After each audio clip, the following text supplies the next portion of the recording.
السلام علیکم ورحمۃ اللہ تعالی وبرکاتہ۔ نحمده ونصلي ونسلم على رسوله الكريم، اما بعد فاعوذ باللہ من الشیطان الرجیم، بسم اللہ الرحمن الرحیم۔ ان اللہ وملائکته یصلون علی النبی یا ایہا الذین آمنوا صلوا علیہ وسلموا تسلیما۔ اللہم صل علی سیدنا ومولانا محمد معدن الجود والکرم وآلہ الکرام وابنہ الکریم وبارک وسلم صلاۃ وسلاما علیک یا رسول اللہ صلی اللہ تعالی علیہ وسلم۔ عزیزان ملت اسلامیہ، فتح مکہ کا بیان جاری و ساری ہے۔ اس میں یہ بیان کیا گیا تھا کہ حضور پاک صلی اللہ علیہ وسلم مکہ مکرمہ میں داخل ہوئے اور حضور پاک صلی اللہ علیہ وسلم نے سب کے لیے معافی کا فرمان جاری فرمایا، اور جو بھی بڑے بڑے مجرم تھے جنہوں نے مسلمانوں پر ظلم کیا تھا، سب کو حضور پاک صلی اللہ علیہ وسلم نے معاف فرما دیا۔ پہلے دن حضور پاک صلی اللہ علیہ وسلم نے خطبہ ارشاد فرمایا تھا، اس کی تفصیل پیچھے بیان ہوئی۔ فتح مکہ کے دوسرے دن بھی آپ نے ایک خطبہ دیا جس میں حرم کعبہ کے احکام اور آداب کی تعلیم دی کہ حرم میں کسی کا خون بہانا، جانوروں کو مارنا، شکار کرنا، درخت کاٹنا، اذخر کے سوا کوئی گھاس کاٹنا حرام ہے، کیونکہ اذخر گھاس جو تھی وہ اس کی زیادہ ضرورت پڑتی تھی، اس وجہ سے اس کا استثناء فرما دیا رسول اللہ صلی اللہ علیہ وسلم نے کہ وہ گھاس کاٹی جا سکتی ہے۔ ایک مخصوص قسم کی گھاس ہوتی ہے، اس کو کاٹ سکتے ہیں حرم کے اندر، لیکن اس کے علاوہ دوسری گھاسوں کو نہیں کاٹ سکتے۔ اللہ نے گھڑی بھر کے لیے اپنے رسول کو حرم میں جنگ کرنے کی اجازت دی، پھر قیامت تک کے لیے کسی کو حرم میں جنگ کرنے کی اجازت نہیں ہے۔ اللہ تعالیٰ نے اس کو حرم بنا دیا ہے۔ نہ مجھ سے پہلے کسی کے لیے اس شہر میں خون ریزی حلال کی گئی، نہ میرے بعد قیامت تک کسی کے لیے حلال کی جائے گی۔ تو جنگ کرنا حرم کے اندر جائز نہیں، کسی کو مارنا، قتل کرنا، جانوروں کو مارنا، جانوروں کا شکار کرنا، یہ سب حرم کے اندر جائز نہیں۔ یہ وجہ ہے کہ جب ترکی حکومت تھی، سلطنت عثمانیہ، مکہ مکرمہ کے اندر، حرمین طیبین کے اندر، اور جب ان لوگوں نے، سعودی حکومت نے حملہ کیا اور ان لوگوں نے قبضہ کرنا چاہا، تو چونکہ جنگ ہونے والی تھی تو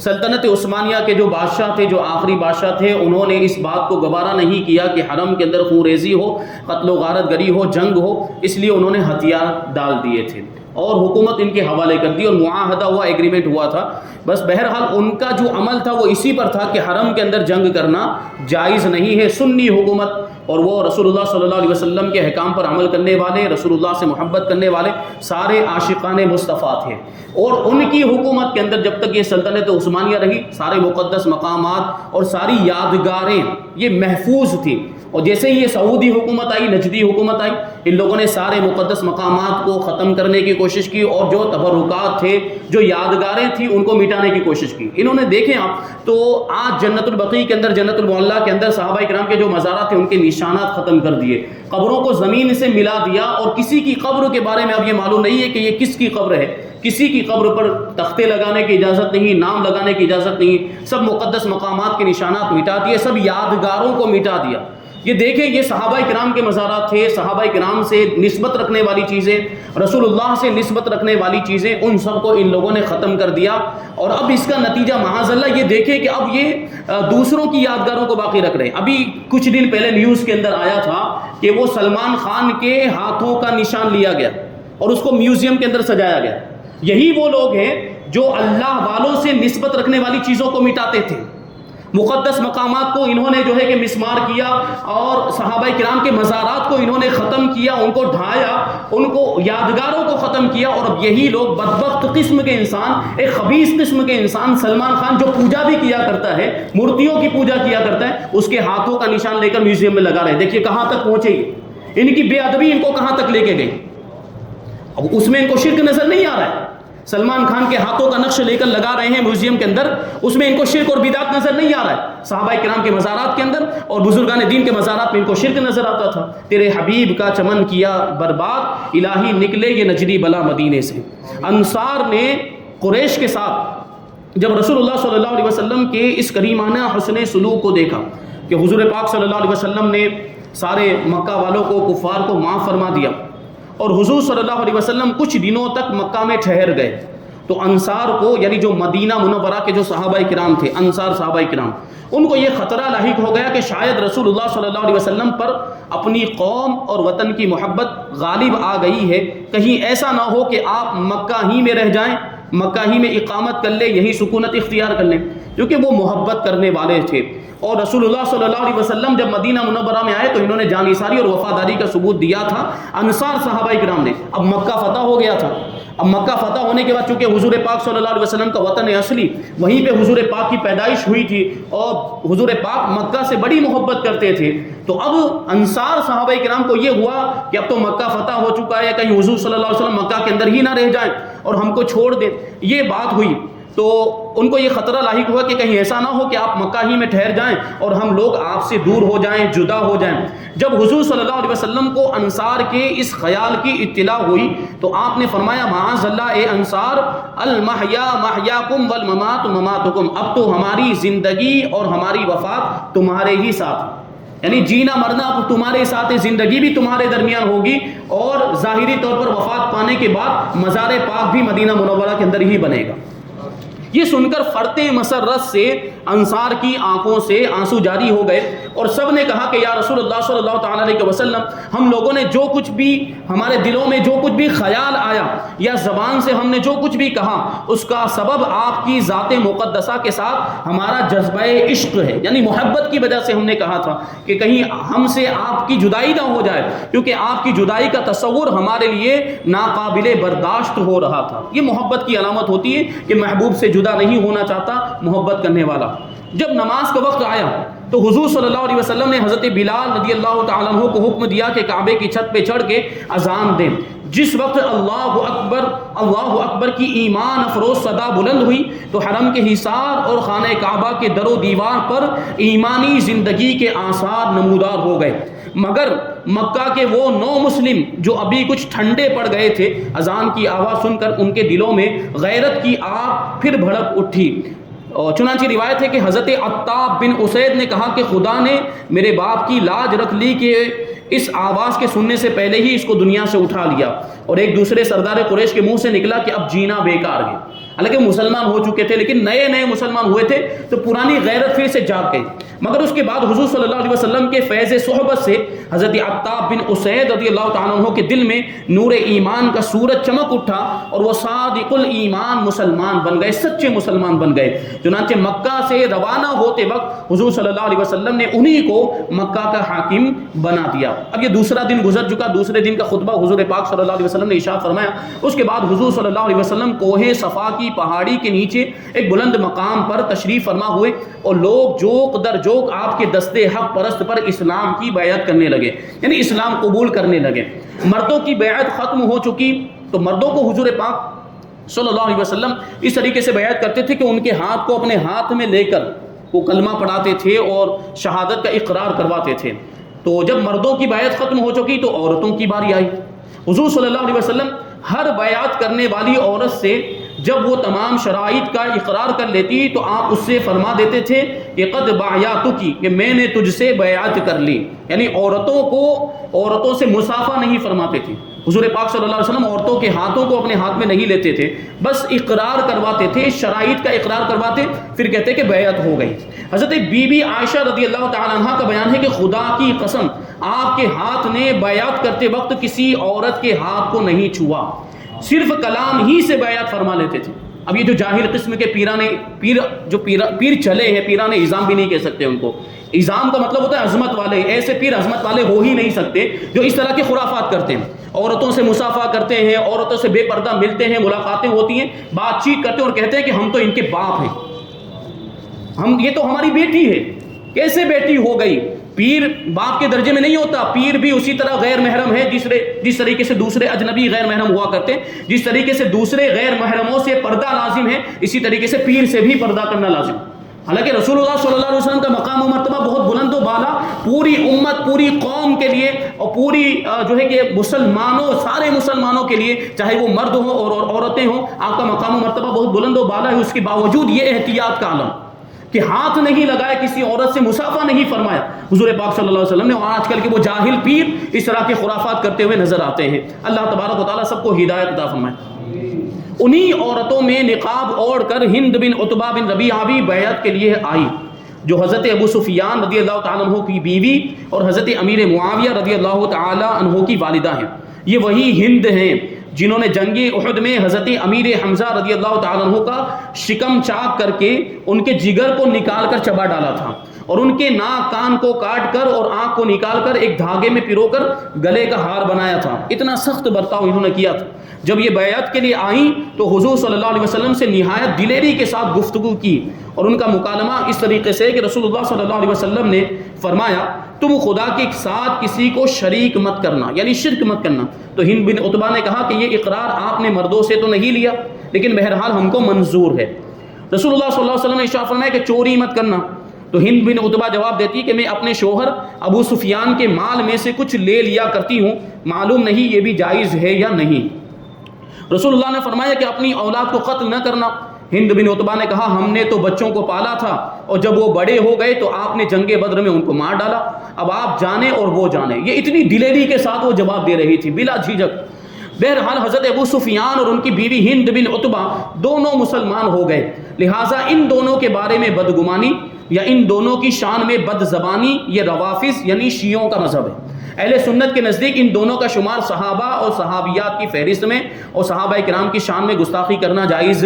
نہیں ہے. ابتدا میں گو ان دونوں کے ایمان میں کچھ تذبذب رہا ہو، مگر بعد میں یہ دونوں مسلمان ہو گئے اور ایمان ہی پر ان دونوں کا خاتمہ ہوا. حضرت بی بی عائشہ رضی اللہ تعالی عنہا کا بیان ہے کہ ہند بن عتبہ بارگاہ نبوت میں آئیں اور یہ عرض کیا کہ یا رسول اللہ صلی اللہ تعالی علیہ وسلم، روئے زمین پر آپ کے گھر والوں سے زیادہ کسی گھر والے کا ذلیل ہونا مجھے محبوب اور پسند نہیں تھا، مگر اب میرا یہ حال ہے کہ روئے زمین پر آپ کے گھر والوں سے زیادہ کسی گھر والے کا عزت دار ہونا مجھے پسند نہیں ہے. یعنی میرے نزدیک سب سے معزز اور عزت والا کوئی گھرانہ ہے تو وہ آپ کا گھرانہ ہے. یہ حضرت ہند بعد میں ایسی سچی پکی مسلمان ہو گئی تھی. اسی طرح حضرت ابو سفیان رضی اللہ تعالیٰ عنہ کے بارے میں محدث ابن عساکر کی ایک روایت ہے کہ یہ مسجد حرام میں بیٹھے ہوئے تھے اور حضور صلی اللہ علیہ وسلم سامنے سے نکلے تو انہوں نے اپنے دل میں یہ کہا کہ کون سی طاقت ان کے پاس ایسی ہے کہ یہ ہم پر غالب آ جاتے ہیں. تو حضور صلی اللہ علیہ وسلم نے ان کے دل میں چھپے ہوئے خیال کو جان لیا اور قریب آ کر آپ نے ان کے سینے پر ہاتھ مارا اور فرمایا کہ ہم خدا کی طاقت سے غالب آ جاتے ہیں، اللہ تبارک و تعالی ہمیں فتح عطا فرماتا ہے. یہ سن کر ابو سفیان نے بلند آواز سے کہا کہ میں شہادت دیتا ہوں، میں گواہی دیتا ہوں کہ بے شک آپ اللہ کے رسول ہیں.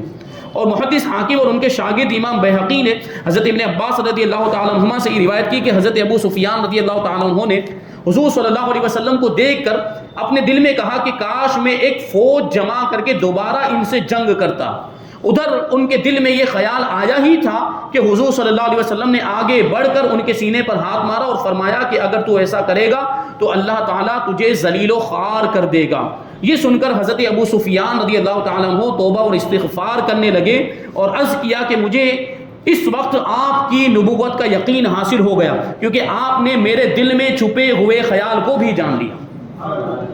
یہ بھی روایت ہے کہ جب سب سے پہلے حضور صلی اللہ علیہ وسلم نے ان پر اسلام پیش فرمایا تھا تو انہوں نے کہا تھا کہ پھر میں اپنے معبود عزا کو کیا کروں گا. یعنی چونکہ اسلام لانے سے پہلے وہ عزا کی عبادت کیا کرتے، بت کا نام ہے عزا، لات منات عزا یہ سب ان کے کفار کے بتوں کے نام تھے.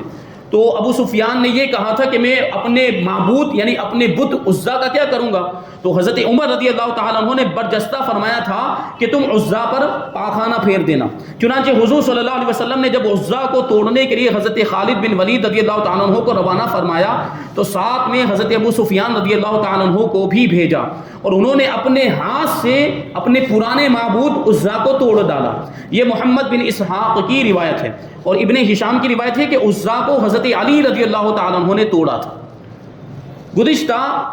درس کے اندر آپ نے یہ سماعت کیا کہ خانہ کعبہ کے تمام بتوں کو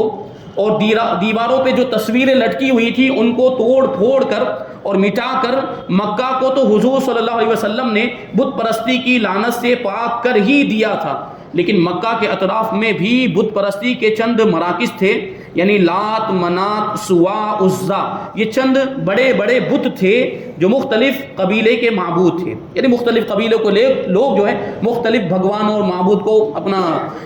خدا مانتے تھے۔ حضور صلی اللہ علیہ وسلم نے صحابہ کرام کے لشکروں کو بھیج کر ان سب بتوں کو توڑ پھوڑ کر بت پرستی کے سارے طلسم کو تہس نہس کر دیا، اور مکہ نیز اس کے اطراف و جوانب کے تمام بتوں کو نیست و نابود کر دیا۔ اس طرح بانی کعبہ حضرت خلیل اللہ ابراہیم علیہ السلام کے جانشین حضور رحمت عالم صلی اللہ علیہ وسلم نے اپنے مورث اعلیٰ کے مشن کو مکمل فرما دیا، اور در حقیقت فتح مکہ کا سب سے بڑا یہی مقصد تھا کہ شرک و بت پرستی کا خاتمہ ہو جائے اور توحید خداوندی کا بول بالا ہو جائے۔ چنانچہ یہ عظیم مقصد بحمدہ تعالی بدر جہ عتم حاصل ہو گیا۔ فارسی شاعر نے کہا ہے کہ آ جا کے بود نعرہ کفار و مشرکاں، اکنو خروش نعرہ اللہ اکبر است۔ وہ جگہ کہ جہاں پر کفار و مشرکین کے نعرے بلند ہوا کرتے تھے، اب وہاں پر اللہ اکبر کی صدائیں بلند ہوا کرتی۔ جب مکہ فتح ہو گیا تو حضور صلی اللہ علیہ وسلم نے عام معافی کا اعلان فرما دیا، مگر چند ایسے مجرمین تھے جن کے بارے میں تاجدار دو عالم صلی اللہ علیہ وسلم نے یہ فرمان جاری فرما دیا کہ یہ لوگ اگر اسلام قبول نہ کریں تو یہ لوگ جہاں بھی ملے قتل کر دیے جائیں، خواہ وہ غلاف کعبہ ہی میں کیوں نہ چھپے ہوں۔ ان مجرموں میں سے بعض نے تو اسلام قبول کر لیا اور بعض قتل ہو گئے۔ ان میں سے چند کا مختصر تذکرہ یہاں پر کیا جاتا ہے۔ نمبر 1، عبد العزا بن خطل، یہ مسلمان ہو گیا تھا، یعنی فتح مکہ سے پہلے مسلمان ہو گیا تھا۔ اس کو حضور صلی اللہ علیہ وسلم نے زکوٰۃ کے جانور وصول کرنے کے لیے بھیجا، اور ساتھ میں ایک دوسرے مسلمان کو بھی بھیج دیا۔ تو کسی بات پر دونوں میں تکرار ہو گئی، جھگڑا ہو گیا، تو اس نے اس مسلمان کو قتل کر دیا، اور قصاص کے ڈر سے تمام جانوروں کو لے کر مکہ بھاگ گیا، کیونکہ اسلام میں سزا یہ قتل کرنے کی سزا یہ کہ بدلے میں اس کو بھی قتل کیا جائے۔ تو یہ قصاص سے اور اس سزا سے بچنے کے لیے وہ جانوروں کو لے کر مکہ بھاگ گیا اور مرتد ہو گیا، اسلام سے پھر گیا۔ فتح مکہ کے دن یہ بھی ایک نیزہ لے کر مسلمانوں سے لڑنے کے لیے اپنے گھر سے نکلا تھا، لیکن مسلم افواج کا جلال دیکھ کر اور شان و شوکت دیکھ کر یہ کانپ اٹھا اور نیزہ پھینک کر بھاگا اور کعبے کے پردوں میں چھپ گیا۔ حضرت سعید بن حریث مخزومی اور حضرت ابو برزہ اسلمی رضی اللہ تعالی عنہما نے مل کر اس کو قتل کر دیا۔ دوسرے نمبر پر حویرث بن نقید، یہ شاعر تھا اور حضور صلی اللہ علیہ وسلم کی ہجو لکھا کرتا تھا، یعنی حضور کی شان میں گستاخی کیا کرتا تھا شعر کے انداز میں، اور خونی مجرم تھا۔ حضرت علی رضی اللہ تعالیٰ عنہ نے اس کو قتل کیا۔ مقیس بن سبابہ، اس کو نمیلہ بن عبداللہ نے قتل کیا، یہ بھی خونی تھا، اس نے بھی مسلمانوں کو قتل کیا تھا۔ حارث بن طلاتلہ، یہ بھی بڑا ہی موذی اور مسلمانوں کو تکلیف پہنچانے والا آدمی تھا، حضرت علی رضی اللہ تعالیٰ عنہ نے اس کو قتل کیا۔ اس کے بعد ہے قریبہ، یہ ابن قتل کی لونڈی تھی، رسول اللہ صلی اللہ علیہ وسلم کی ہجو گایا کرتی تھی، یعنی حضور کی شان میں جو گستاخی والے اشعار لکھتے تھے اس کو یہ گاتی تھی اور لوگوں کو سنایا کرتی تھی، تو اس کو بھی قتل کر دیا گیا۔ اب اس کے بعد 4 لوگ جو مکہ مکرمہ سے فرار ہو گئے تھے، ان 4 لوگوں کے مختصر حالات بیان کیے جائیں گے۔ اس میں سے ایک ابو جہل کا بیٹا اکرمہ، یہ بعد میں مسلمان ہو گئے تھے، اور امیہ بن خلف جو بدترین کافر تھا، اس کا بیٹا صفوان بن امیہ، یہ بھی بعد میں مسلمان، ان کا تفصیل سے تذکرہ آئے گا، کعب بن زہیر، اور چوتھے نمبر پر وحشی، جنہوں نے نیزہ مار کر حضرت امیر حمزہ رضی اللہ تعالی عنہ کو شہید کیا تھا۔ ان کا جو ہے کہ تذکرہ انشاءاللہ تبارک و تعالی آئندہ درس میں ہم سماعت کریں گے۔ اللہ تبارک و تعالی ہم سب کو رسول اللہ صلی اللہ علیہ وسلم سے سچی پکی محبت کرنے کی توفیق عطا فرمائے، اور اسلام کے لیے اپنا سب کچھ قربان کرنے کا جذبہ عطا فرمائے۔ عقائد اہل سنت، مذہب اہل سنت پر ہم سب کو قائم و دائم رکھیں، اور اسی پر ہم سب کا خاتمہ فرمائے، اسلامی زندگی عطا فرمائے اور ایمانی موت نصیب فرمائے۔ وما علینا الا البلاغ۔